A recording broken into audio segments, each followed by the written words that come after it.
mensaje proviene de la prédica de Dante Gebel con el nombre de Cautivos Mentales. El enlace se encuentra en la descripción del video. Nadie puede conocer a su enemigo si primero no se conoce a sí mismo. Entonces, de ahí, yo tuve al principio como un disparador. Creo que el Espíritu Santo usó esa frase para comenzar a escribir este mensaje. Y luego que empecé a escribir y fluía, me di cuenta que sí venía del Señor. Y que el Señor, si uno está atento, puede hablarte a través de una frase, a través de una película, a través de una canción. Yo siempre voy por la vida con los ojos abiertos, puesto que Dios me puede hablar hasta por un cartoon, un dibujo animado, y digo, Señor, si me quieres decir algo y con esto puedo escribir un mensaje, yo estoy atento. Cuando leí la frase de que uno, para conocer al enemigo, primero debe conocerse a sí mismo, me llevó a pensar de que es verdad que de las miles de batallas que vamos a enfrentar, nuestra mayor batalla va a ser cuando tengamos que enfrentarnos a nosotros mismos, conocer nuestras limitaciones, nuestras miserias, nuestros pros, nuestros contras. No hay territorio más crítico o más difícil que tu propia mente, que nuestra propia mente. La mente es un campo minado, es un campo de minas, donde uno, si no pisa correctamente, puede que te explote. La mente nuestra no es simplemente un órgano más, es posiblemente la batalla más importante que tengamos que liberar nuestra mente para poder pensar como Dios quiere. La Biblia menciona en Proverbios 23:7, porque cuál es su pensamiento en su corazón, tal es él. ¿Cuál es su pensamiento en su corazón? Tal es él. En otras palabras, de manera práctica, la manera en que uno piensa es cómo se va a comportar. Parece algo infantil, pero cuando nos ponemos a pensar que nuestra mente determina nuestra vida, cómo nos paramos ante la vida, cómo reaccionamos, ahí es cuando nos cae la moneda que para encontrar la libertad absoluta, uno debe pelear posiblemente gran parte de nuestra vida para liberar nuestra mente, para que nuestra mente se libere, para que pensemos de una manera libre, porque creo que toda batalla que se enfrenta en el mundo exterior primero debe liberarse en nuestro mundo interior. Allí me retrotraigo a la frase del inicio del mensaje. Es imposible enfrentar un enemigo, inclusive enfrentar al enemigo, si primero no sabemos cómo ser libres de nuestra mente, cómo ganar las batallas internas. En su momento el Señor menciona el libro de Isaías en la sinagoga, y en Lucas capítulo 4:18, mencionando a Isaías, dice: el Espíritu del Dios está sobre mí, porque me ha ungido el Señor para traer buenas nuevas a los afligidos. Lucas 4:18. Me ha salvado, me ha enviado para vendar a los quebrantados de corazón. Y esto es una de las cosas que más nos importan esta tarde. Y para proclamar libertad a los cautivos y liberación a los prisioneros. Siempre pensé que liberar la mente puede ser más complejo que hacer que alguien que esté confinado en una silla de ruedas comience a caminar. Claro que esos mensajes, esos milagros, esos de las sillas de ruedas o del que tira las muletas, el que tiene una muela emplomada con oro, suele ser más llamativo. Entonces hasta hay un tiempo de testimonio. ¿Qué hizo Dios con su vida? Y yo tenía cáncer y ahora no, desapareció. Ese es el poder de Dios también. Yo no podía caminar, haga lo que no podía hacer. Bueno, corra para allá, venga para acá, salte, qué sé yo. Son milagros que uno los puede ver de manera gráfica. Pero la libertad de la cautividad mental, cuando una mente se libera, es muy difícil que alguien diga: yo vine a este servicio con la mente cerrada. ¿Y qué pasó? Dios me la abrió. Es difícil. Y para mí es uno de los peores desafíos. Digo peores en términos de que hay otras cosas que son más sencillas. Orar por un enfermo, vamos a orar que Dios haga la obra. He visto cientos de milagros. Pero la mente, cuando está cautiva, a pesar de que es una promesa de Dios, libertad a los cautivos, vaya que es una tarea que demanda oración, que demanda fe. Porque una mente cerrada no te deja ver en fe, no te deja ver el futuro. En cambio, si la mente es libre, si tu mente es libre, las posibilidades que tienes en el futuro no tienen límite. El entorno te va cambiando, pero la esencia es formada en los primeros 6 años. Y esos recuerdos filtran tu manera de ser. Si te criaste en un hogar donde todo era grito, donde todo era negatividad, algunos tuvimos padres que nunca enfatizaron, no exacerbaron lo positivo, sino siempre lo negativo. No digan amén, pero por sus caras veo que hacen sí, la mayoría. Los padres de antes no decían, pero qué bien que colgaste la toalla esta vez. Uno iba a buscar la recompensa y decía, ¿viste, mami, que colgué la toalla? Y más vale, era hora que lo hiciera, decía la vieja. No espere que te felicite cuando hagas las cosas bien.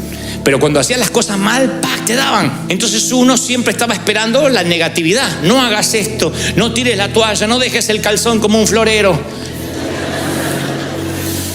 Y de grandes buscamos pastores e iglesias que se identifiquen con esas experiencias. Hay gente que le gusta que le peguen desde el púlpito, le encanta. No, le encanta. Y el pastor dice, que vienen acá con esa cara de miserable, hipócrita. Y la gente, aleluya, más. No sé. Son felices. Vienen acá y dicen, ay, qué like, este pastor parece un comediante, no me pegó. Hay gente que quiere que le pegue. Pero porque fueron formados así. Fueron formados que le tienen que dar. Es su filtro mental. Ellos, si no es así, no es de Dios. Si no viene doctrina y los exhortan y se van con una culpa grande, entran con una culpa como un ratón y se van con un canguro. Si no es así, Dios no habló. Tienen que irse con una convicción que no se les va en toda la semana.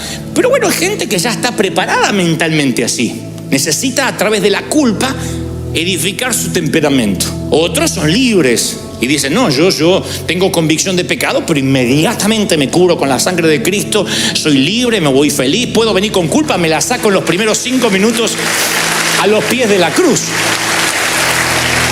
Esas son las barreras. Entonces, cuando uno conoce su mente, empieza a escoger sus recuerdos, porque lo que recuerdas es el modo que moldeas tu mente y después tu vida. Los recuerdos son el diseño de tu mente. Tuve que cambiar, yo tuve que seleccionar mis recuerdos. Para poder honrar a mi papá y a mi mamá, yo no pude recordar todo. Tuve que seleccionar mis recuerdos y eso provocó honra. Porque si yo recordara todo, no me dan ganas de honrarlos. Perdonen si sueno mal, hijo, pero es así. Si yo me acuerdo todo, o lo que es peor, selecciono las partes más feas. No solo no los honro, sino que los empiezo a detestar, a odiar. Porque digo, no, y cuando estaba borracho, y cuando me pegaba, y cuando me hacía... Pero entonces empecé a seleccionar los buenos recuerdos. Eso es la mayordomía de la mente, ejercer dominio sobre los recuerdos, el inicio de conocer cómo funciona la mente. Porque hay muros que te atrapan en un pensamiento y te dicen, no te muevas de ahí. Entonces uno tiene que crear nuevos recuerdos. Buscarlos, hay cosas buenas que te han pasado, pero a veces la mente nos engaña y se va para las partes más feas. Y si tenemos solo la parte más fea editada, así vamos a ver también el presente y el futuro. Entonces uno tiene que administrar, ser mayordomo de su recuerdo, porque tal es su pensamiento, tal es él, dice la palabra. ¿Me siguen? Uno tiene que aprender a decir, ¿qué es lo bueno que me pasó? ¿Qué es lo lindo que yo puedo recordar de esto? Quiero presentarte a un vago que convive contigo. En el primer servicio todas las mujeres miraron al marido diciendo, era hora que Dios te empezara a hablar. Pero no hablo de tu cónyuge, hablo de que todos convivimos con un vago comprobado. El cerebro es un músculo perezoso. Ese es el primer vago con el que convivimos, está acá. El cerebro es un músculo perezoso, por eso somos tan enseñables y una vez que aprendemos algo no lo queremos desaprender por pereza. El cerebro es tan vago que cuando aprende algo no hay manera de sacárselo. Desaprender es lo más difícil que podemos vivir como seres humanos, es la peor batalla. Por eso el Señor lo que lo llevó a la cruz fue cuando dijo, oíste que fue dicho y aprendiste por Moisés tal cosa, mas yo digo. Aun cuando Jesús venía a simplificar la ley, no lo aceptaban porque tenían que desaprender la ley. Porque uno pensará, si te dan 700 normas de tránsito para conducir y sube un nuevo presidente que dice solo hay 3 normas de tránsito, ¿por qué te enojarías con él? Señor, ¿cuál es el mandamiento más importante? ¿Cuál? Y ahí el Señor podía haber dicho, no, como el mandamiento, cumplan los 670 mandamientos que cumplen los judíos más los otros 10. Solo un mandamiento, amarás al Señor con toda tu mente, con tu corazón, con tu alma, ama a Dios como a ti mismo. Ese es el único mandamiento que tienen que seguir. Y ellos dicen, no, porque no es lo que aprendimos. Porque el cerebro es un órgano perezoso, ya aprendimos y no vamos a desaprender. Eso no es lo que aprendí, eso es lo que algunos dicen, yo defiendo la senda antigua. Creen que defender la senda antigua es defender la vieja manera de hacer las cosas. proteger el fuerte y no voy a aprender nada nuevo. Y la Biblia está lleno de episodios donde dice: nuevas son mis misericordias cada mañana. Y aquí hago cosa nueva, no las haré notorias.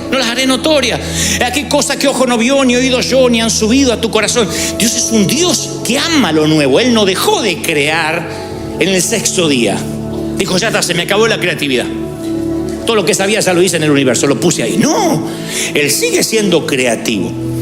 Pero nuestro cerebro es tan vago que una vez que creemos algo, no queremos no creerlo. La misma estructura que nos hace enseñables también nos hace no enseñables. Porque si uno cree que ya se sabe todo, no le queda nada por aprender. La Biblia lo llama necio o sabios en su propia opinión. La perspectiva que uno tenga de la vida es lo que va a encontrar. La mente es un filtro. Entonces uno crea un filtro mental. Uno no puede llevar todos los pensamientos cautivos, pero todos los pensamientos van entrando por ese filtro.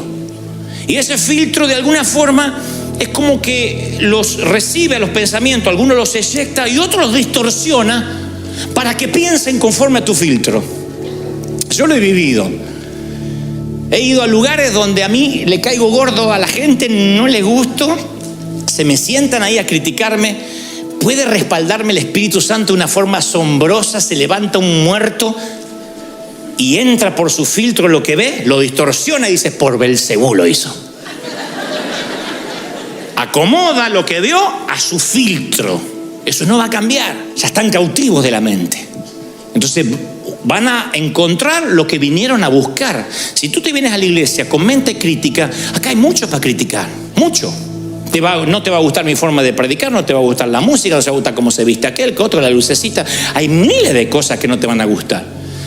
Pero hasta un parque temático pasa eso. Tú puedes ir a Disney a criticar. Las colas que hay que hacer, la fila para ver un pato. Ay, Dios mío. Un agua mineral, $10, pero es una locura. Es lo que me van a cobrar. Ay, que me parece que me sientan asaltando para aguantar ese perro. Ay, claro. Y te vas a salir loco.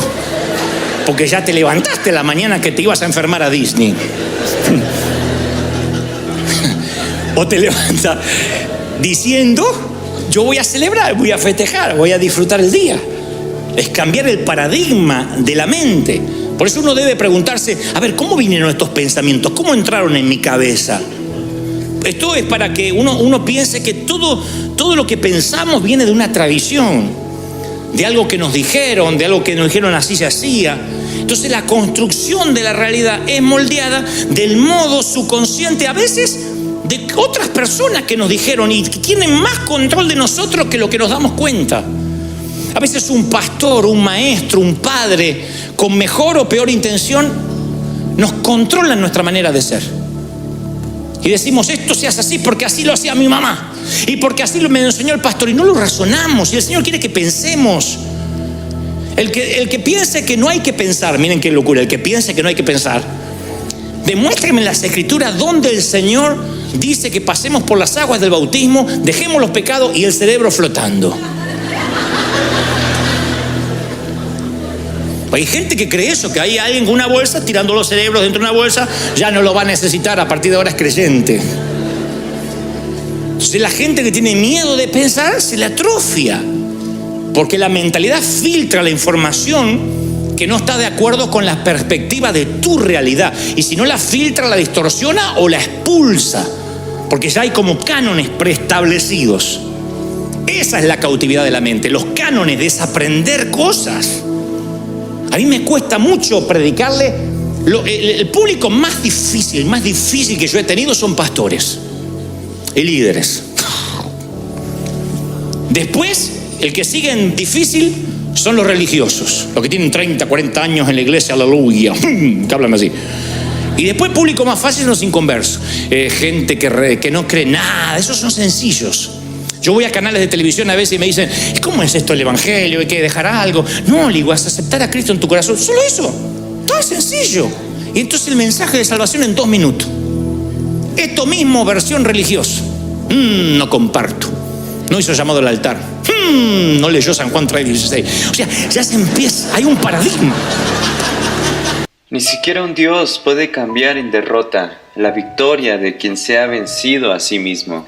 La principal batalla que debe librar el ser humano es consigo mismo. En primer lugar, hay que dominar la mente. Los pensamientos son la materia prima de la que están hechas nuestras acciones. Todo lo que somos es el resultado de lo que hemos pensado.